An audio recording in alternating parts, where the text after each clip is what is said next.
as pessoas querem uma criança especial, né? Como esses que eu estou pesquisando, mas às vezes querem um determinado tipo. Não, eu quero uma criança autista, por exemplo, porque eu sei lidar com isso. Eu já tenho depoimentos assim, eu trabalhei a minha vida inteira com isso. Se bem que teve uma que queria uma criança surda, porque ela trabalhava com isso, sabia ali, mas no fim acabou adotando uma com paralisia cerebral. Então, é uma coisa impressionante, né? Aí na entrevista técnica, pode fazer. O seu desejo será chamado de sistema. O formulário terá 1 bilhão de soluções, se não conseguir calcular. Já sabe que aquela pessoa, além de aceitar determinadas características do transplante renal. Lamentavelmente, em algumas comarcas, é comum se chamar pretendentes que resistiram a isso, como quem disse, se for chegar lá, professor mercadoria, chegar lá e olhar, vai se sensibilizar, e vai querer. Isso vai fazer um mal para a criança, vai fazer um mal para a pessoa, que vai se sentir pior do que todo mundo. Eu vivenciei lá no meu estado recentemente, em Garanhuns.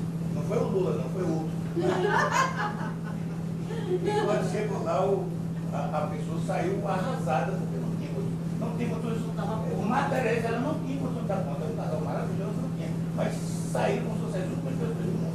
Porque não aceitaram, isso nos faz. A pessoa, essa análise, primeiro é do casal, outro do indivíduo sozinho, e depois na hora da entrevista, depois tentar forçar a barra. É uma coisa, no meu modo de ver. Mas eu já tenho depoimentos assim mesmo, que por exemplo, de adotantes que queriam um determinado tipo. Por exemplo, eu quero uma criança com autismo. E aí chamam para conhecer outra, daí um outro tipo, não quero. Daí chamam uma segunda vez, essa também não, porque está esperando outra. Aí diz que tiram do cadastro, ou vai lá para o final da fila, é verdade isso? Eu tive esse depoimento, assim, diz que se nega 2 vezes ou 3 vezes, vai para o final, não. A pessoa diz que aceitar. A pessoa diz que aceitar. Já responderam aceitar e diz não, isso não é tirar, é ser reavaliado. Agora, e quando chamam e não está no perfil, a pessoa vai poder assistir 1 milhão de vezes, ela em um momento. Então, essa é uma polêmica que também eu gostaria de colocar, porque nesse grupo que eu tenho, e que a gente está pesquisando, a gente sabe que a gente não pode ir lá visitar os abrigos, até está tendo uma oficina, até queria participar, porque eu tenho algumas questões com isso. Eu acho que realmente não é mercadoria, que não pode escolher, que não pode pôr foto, que não sei o quê, que é polêmica. Mas será que a gente não esconde demais? Eu não sei muito como fazer. Mas nesse grupo em especial, muitas e muitas pessoas foi paixão à primeira vista, ou amor à primeira vista. Foi uma coisa de que é uma empatia, uma coisa que, às vezes, quando falam e na mídia, assim, os adotantes não querem essas crianças, o adotante, parece, eu não gosto muito, porque parece que tudo é culpa do adotante, né? Tudo, quer dizer, deixa as crianças envelhecendo lá, fazem não sei o quê, e aí é o adotante que é culpado sempre, não é? Então é complicado. E não é, às vezes tem pessoas que vão... tenho alguns que foram voluntários em abrigos. Lá em Curitiba é proibido o voluntário de abrigo estar na fila de adoção. Por quê, gente? Eu não entendo. E que se apaixonaram por uma determinada criança especial, que não era mais bonita, que não era branca, que não era menina, que não era tudo. E que não tinha ninguém. Nesse processo de preparação dos participantes da adoção, lá nós fazemos uma visita ao para todos saberem seguir. Não dá para cumprir em todos, mas é marcado uma visita até perigosa. E muitos dali se sensibilizam. Também estão optando por fazer uns chás da tarde, com os pretendentes e as crianças que também já estão disponibilizadas, não são todas, não. Porque, em especial, essas especiais, né, ou com graves problemas, a gente sabe que elas são de muito difícil colocação. Sabe que, às vezes, vai sensibilizar a pessoa, que você pode estar sensível. Talvez uma maneira, para quem trabalha, seria escolher, talvez, essas pessoas que a gente já sabe que são mais sensíveis e mais abertas a um tipo diferente de adoção. Porque tem algumas pessoas que tá no perfil, eu quero uma criança de 1 até 1 ano, e que não sei o quê, que você prepara 1 mês, 2 meses, 6 meses, que vai continuar. E que vai continuar. E não vai mudar, e se você insistir com outra criança, vai maltratar, vai devolver, vai negligenciar. Então, não tem sentido, né? Mas alguns, sim, a gente pode sensibilizar. Por isso, essa preparação que a gente fala tanto, ela tem que ser muito mais longa. Muito mais longa. Não pode ser 3 palestras, nem 5 palestras. Tem que ser 6 meses, 1 ano, né, de participação, de vivências, onde quem está aplicando consegue também pesquisar, né, sacar essas diferenças, essas possibilidades nas pessoas. Vocês não acham? É complicado. Por exemplo, na minha cidade tem uma ONG que era um grupo reflexivo, até elas não gostavam de chamar curso mesmo. É isso. E eram 8 encontros, vamos dizer, quase 2 meses, né, por semana. E nós estávamos, eu falo porque eu sou do judiciário, né, o juiz estava aceitando, até reconhecendo o trabalho da ONG, estava uma parceria muito legal.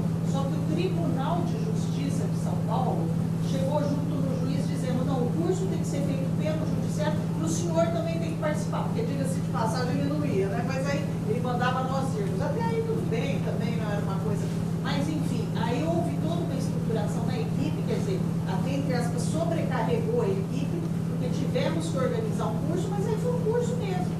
Aí conseguimos fazer um molde de 3 tardes, que até dentro do possível, quer dizer, os técnicos se voltaram para eles, o juiz vai lá dar uma palestra, a gente convida pediatra, psicólogo, acho que é uma questão até meio comum, talvez, né, nos cursos, não sei como é que está acontecendo. E que cá entre nós, eu vou ser sincero, adianta lufas. Né? Adianta de informação, sim. Né? Aí dá um caderninho, né? assim, dá um instantinho. Depois vai fazer o cadastro, habilitação e tudo mais. E o curso não, voltando, o preparo lá da ONG, hoje em dia, quer dizer, que antes o juiz reconhecia, até exigia, ficou como opcional. Olha aí. Não pode. Lá em Curitiba teve um avanço, porque a ALIA conseguiu, e faz isso há muito tempo, é obrigatório, mas tem que ser obrigatório. E eram 3 encontros, depois ficou 4, agora parece que é 5, 6, já está melhorando. E no primeiro as pessoas chegam meio assim, com raiva de estar lá, e no último saem se abraçando e querendo mais, né? Então, eu vou vocês repetir de lá para os juízes, para o desembargador, palestra não muda comportamento. Isso a psicologia já sabe. Então, se for para informar, informa rapidinho, tudo bem, para conhecer o juiz, para não sei o quê. Diga, Rita. Eu acho que eu penso assim, né, pela minha experiência. Eu vou contar de todos, meu nome é Rita de Graça, sou psicóloga do grupo de apoio de Cuiabá. E a nossa experiência lá tem mostrado assim, que na verdade nada funciona sozinho, nem a vivência, né? Então a informação ela é importante à medida que ela pode ser utilizada, né? Então, como eu tenho uma formação na área de dinâmicas, de vivências, de laboratório, a gente percebe uma riqueza muito grande quando você consegue proporcionar um momento de vivência, né, aliado à informação que você passou. Mas assim, a minha questão é a seguinte, eu já trabalhava com um grupo desde que ele era voluntário, desde que não era obrigado por lei. E nós percebemos uma diferença muito grande, né, mas um grande desafio depois da lei, uma grande diferença dos pretendentes que iam voluntariamente e que depois passaram a ir de maneira obrigatória, né?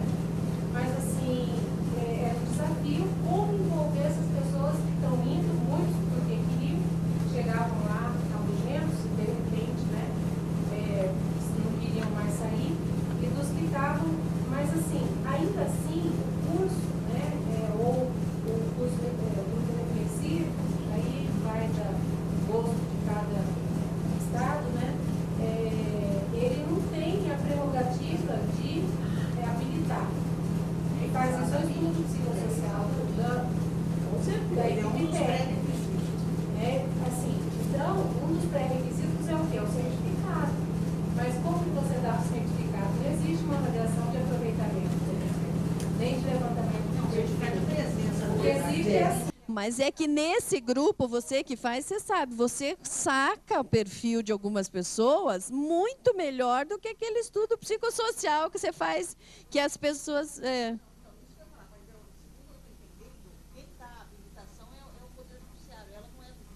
Sim, mas, por exemplo, lá em Curitiba só recebe se pegar o certificado do grupo. Não, tudo bem, eu estou falando assim, eu vou concluir. Então, uma coisa assim, pode ocorrer, uma coisa não anula a outra, né? O estudo é uma coisa, a preparação é outra, elas até se complementam, né?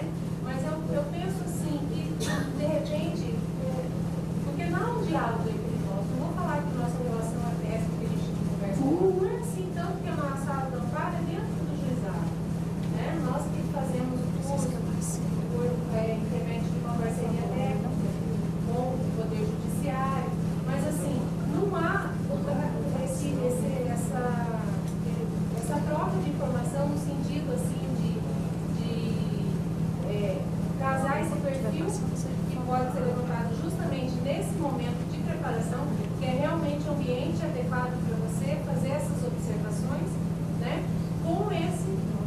Então, assim, por exemplo, eu não sei como a equipe técnica faz esse estudo, né? Para dizer não está habilitado, mas ainda assim eles estão habilitados.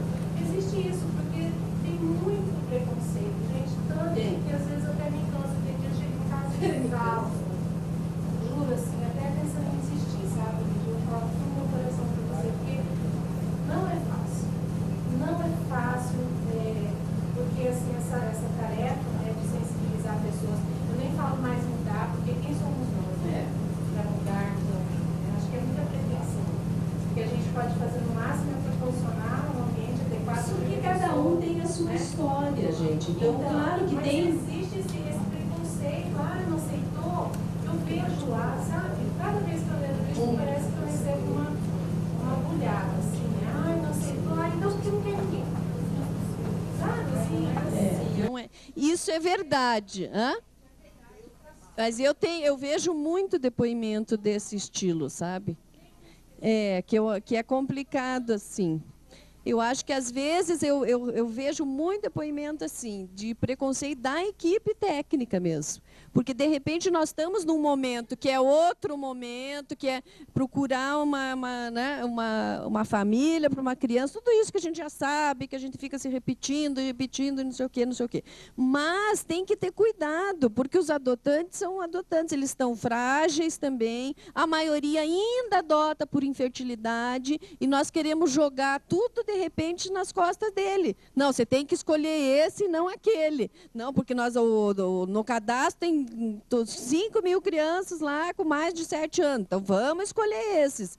E cada um de nós tem a sua história. Eu vejo, por exemplo, nesse grupo de adoções especiais, a maioria teve uma história, por exemplo, de altruísmo anterior. O que a gente chama isso na ciência, né? Alguém que já fez trabalho voluntário, que já fez não sei o quê, que já tem adoções na família, que já participou do processo. Então, não é à toa. É muito raro alguém do nada. Eu queria uma menina branca, recém-nascida, até 6 meses, aí eu mudei depois de 6 vivências. Não, é muito raro. Alguns mudam. Da informação ajuda muito a pessoa. Eu acho que ajuda muito, por que não? Isso. Porque na questão das possíveis entre especiais, HIV, crianças negras, às vezes a pessoa tem preconceito, mas por se deixar levar, se arrastar. Quando você estava falando ali, estava pensando, o porquê não adotaria a reflexão ou a informação, por exemplo, no caso do HIV. Às vezes a pessoa viu o HIV tão distante que houve HIV, não, pelo amor de Deus. E a informação vai ajudar a pessoa a falar assim, nossa, mas isso não é um bicho de 7 cabeças. Ou então não, é um preconceito, no caso eu sou a mãe do Diego, meu esposo. Não, mas eu, tá bom, não, mas por que não? E a reflexão com informação tipo HIV ou a reflexão de vivência, assim, cara, mas por que eu disse na minha perfil inicial que eu não aceitava assim? Não tem nada a ver, vamos mudar. Era uma coisa tão sutil que a vivência, a reflexão e a informação fez, assim, é uma mudança. Claro que cada um tem a sua disposição, mas colaborou para eu parar para pensar, porque na hora da habilitação foi tudo tão corrido, tem que marcar o quê? Eu não sei o que, aí depois eu nem sei o que é, por que eu não disse que não? E foi um grupo, no meu caso, é anterior à lei, eu participava porque eu queria, e aí me levou a reflexão de ter essa mudança. Mas a informação, no caso de um HIV, foi o grupo que me trouxe, porque a mídia não informa bem. Você abriu um grupo com testemunhas de pessoas que adotaram e fez ter informação, e no caso da questão de preconceito de negros e testemunho, quer dizer, foi a vivência, a troca de pessoas que já estavam vivendo aquilo. E a informação ajudaram pelo menos... mais duas questões importantíssimas, os depoimentos. A realidade, eu acho que é super... mata qualquer pesquisa, é maravilhoso. E a rede de apoio, e a rede de apoio social. Então, hoje, os CRUSAS também tem que ter uma lista de coisas e de informações sobre HIV, sobre pessoas, por exemplo, da comunidade. Isso não é difícil. Um médico, eu tenho uma criança com HIV lá, e eu tenho um médico que vai se voluntariar para cuidar dessa criança, pode ser a vida inteira, que ele só vai ficar com isso. Isso não é difícil, você ter apadrinhamento profissional, por exemplo, porque tem algumas dificuldades que não são fáceis de lidar. Uma paralisia cerebral, não é? Mas deixa vocês falarem, se queria falar depois. Eu estou escutando isso tudo. Eu sou assistente social da Vara da Infância e lá em Teresópolis. Lá em Teresópolis a gente desenvolve um trabalho assim, que é bem diferente, que é o grupo de apoio à adoção da cidade, ele é do judiciário. E ele é um grupo de habilitação também. Então, assim, as pessoas elas são obrigadas a frequentar inicialmente, mas a gente percebe que depois elas frequentam porque elas querem frequentar. Então, assim, elas ficam muito tempo na fila, porque nós temos uma quantidade pequena de crianças abrigadas.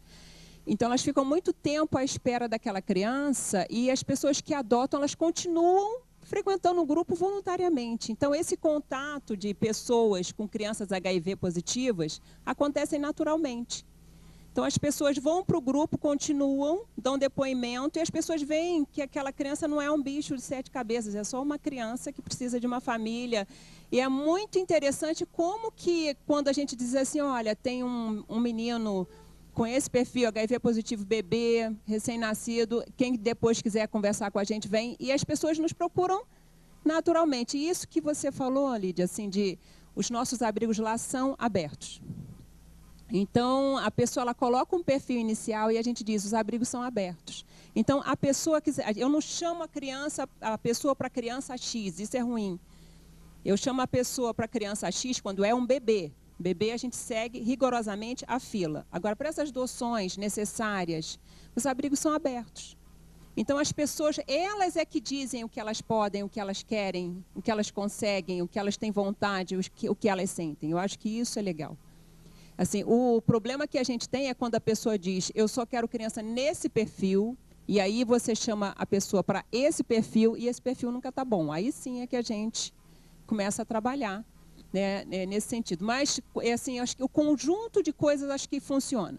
Quando você junta uma coisa e outra, essa experiência que a gente tem de grupo de apoio, ser também um grupo de preparação, acho que é legal, é uma preparação continuada.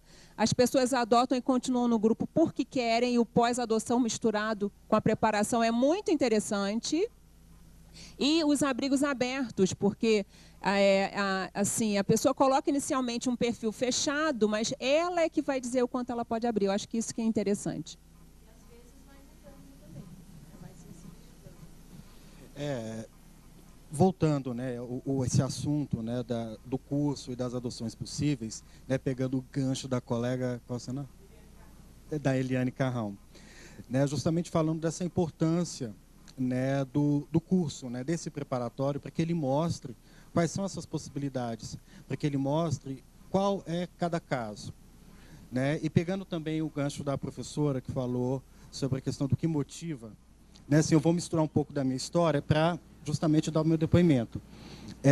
Eu tenho 3 filhos, né, eu tenho uma filha biológica e tenho 2 por adoção. O meu segundo filho é o Miguel, ele tem síndrome de Down,